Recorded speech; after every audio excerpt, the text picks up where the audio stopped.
ಯುದ್ಧದ ಪರಿಣಾಮದಿಂದಾಗಿ ಪ್ರತಿದಿನ ಒಂದಲ್ಲ ಒಂದು ವಸ್ತುಗಳ ಬೆಲೆ ಏರಿಕೆ ಆಗ್ತಾ ಇರುವಂತದ್ದು ಜನರಿಗೆ ಶಾಕ್ ಅನ್ನು ನೀಡಿದೆ. ಅಷ್ಟೇ ಅಲ್ಲ, ಕಂಗಾಲಾಗುವಂತೆ ಮಾಡಿದೆ.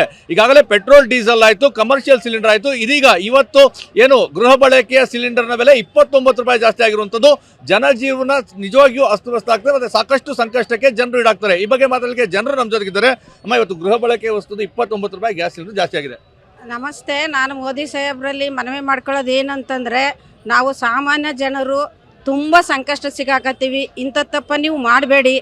ಆದಷ್ಟು ಸಿಲಿಂಡರ್ ಬೆಲೆನ ಕಮ್ಮಿ ಮಾಡಿ. ಈಗ ಅದರಲ್ಲೂ ಬೀದಿ ಬದಿ ವ್ಯಾಪಾರದವರು, ಹೋಟ್ಲವರು ಬೀದಿಲಿ ಬಿದ್ದಿದ್ದಾರೆ.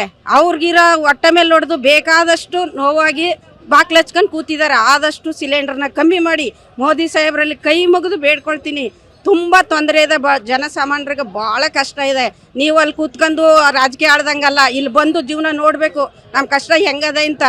ಆದಷ್ಟು ಸಿಲಿಂಡರ್ ಅಂತೂ ತುಂಬ ಕಮ್ಮಿ ಮಾಡಿ, ಪೆಟ್ರೋಲ್ ಬೆಲೆನೂ ಕಮ್ಮಿ ಮಾಡಿ, ಆಮೇಲೆ ಆದಷ್ಟು ಬೆಲೆಗಳನ್ನೂ ಕಮ್ಮಿ ಮಾಡಿ. ಅಡುಗೆ ಮಾಡೋ ಸಿಲಿಂಡ್ರನ್ನ ಕಮ್ಮಿ ಮಾಡಿ. ಬಡವರು ಏನು ಮಾಡಬೇಕು ಅಂತ ತಿಳ್ಕೊಂಡಿದ್ದಾರೆ. ಆದಷ್ಟು ಸಿಲಿಂಡರ್ನ ಕಮ್ಮಿ ಮಾಡಿ. ಮೋದಿ ಸಾಹೇಬ್ರಲ್ಲಿ ಮನವಿ ಮಾಡ್ಕೊಳ್ಳೋದು ನಾನು ಅಷ್ಟೇ. ಯುದ್ಧ ನಡೀತದೆ, ಅದನ್ನ ನೀವು ನೋಡ್ಕೊಳ್ಳಿ. ಅವ್ರಿಗೆ ಏನು ಸಹಕಾರನೇ ಕೊಡಬೇಕು, ನೀವು ಅವ್ರನ್ನ ಕೊಡಿ. ಇದನ್ನ ಕಮ್ಮಿ ಮಾಡಿ.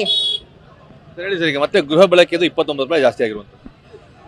ಈಗ ದೇಶದ ಹಿತದೃಷ್ಟಿಯಿಂದ ಮೋದಿ ಸಾಹೇಬರು ಏನು ಮಾಡ್ತಾರೆ ನಾವು ಅಕ್ಸೆಪ್ಟ್ ಮಾಡ್ಕೊಳ್ಳೇಬೇಕು. ಯಾಕಂದರೆ ಪ್ರಪಂಚದಲ್ಲಿ ಎಲ್ಲ ತಿಳಿದಿರೋ ಹಾಗೆ ಬೇರೆ ರಾಷ್ಟ್ರಗಳಿಗೆ ಕಂಪೇರ್ ಮಾಡಿದ್ರೆ ನಮ್ಮ ದೇಶ ಎಷ್ಟೋ ಪರವಾಗಿಲ್ಲ. ಆದರೆ ಸಾಮಾನ್ಯ ಜನಕ್ಕೆ ತೊಂದರೆ ಆಗುತ್ತೆ.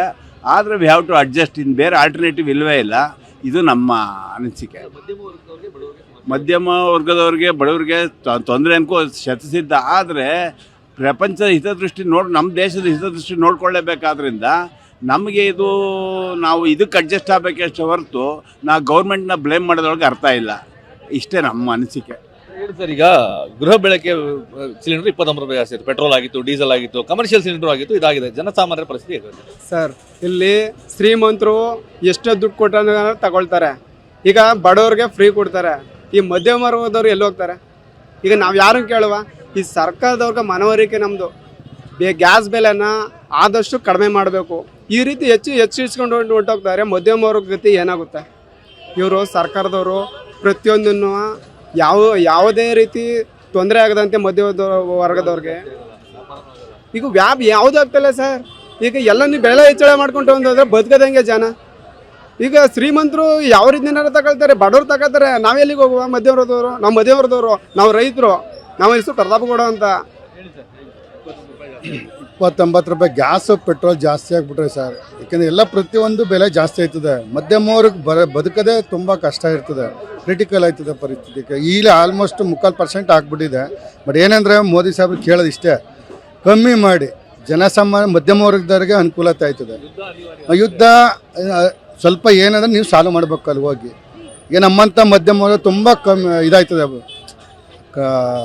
ಬಡವರು ಆಗ್ಬಿಟ್ಟಿದ್ವಿ ಸಿಕ್ಕಾಪಟ್ಟೆ.